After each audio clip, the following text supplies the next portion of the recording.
গরমে ভুনাভুনি ছুটি দিয়ে দিলাম। পেটে এসি লাগানোর জন্য রান্না করব একদম গরমের পারফেক্ট সবজি ঝিঙা।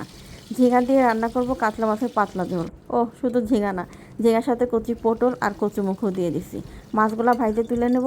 এরপরে ওই তেলের মধ্যে আরেকটু তেল দিয়ে তারপরে পেঁয়াজ কুচি, এরপর একটু হলুদের গুঁড়া, ধনিয়া গুঁড়া আর লবণ, তারপরে একটু পানি দিয়ে এরপর দিয়ে দিলাম বাটা মশলা, এই জিরা বাটা, কাঁচামরিচ বাটা, একটু শুকনো মরিচ বাটা আর হচ্ছে পেঁয়াজ বাটা। বাটা বুটোর পরিমাণটা খুবই কম দিতে হবে, কারণ ঝোলটা হবে খুবই পাতলা।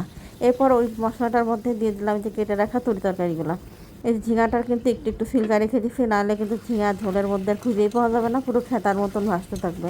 তো যাই হোক, নেতা ফেতা হয়ে যাবে, এই জন্য হচ্ছে ঝিঙার যে ছিলকাটা একটু একটু করে রেখে দিবেন। এরপর ঝোল দিয়ে দিলাম, ঝোলটা ফুটে উঠলে দিয়ে দেবো ভাজে রাখা কাতলা মাছগুলো।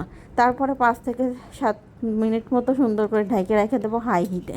এরপরে দেখেন সুন্দর করে ঝোলটার সাথে তেলগুলো মিক্স হয়ে ঝোলের পারফেক্ট একটা কালার চলে আসছে। আর এই তরকারিটা গরমের জন্য একদম পারফেক্ট।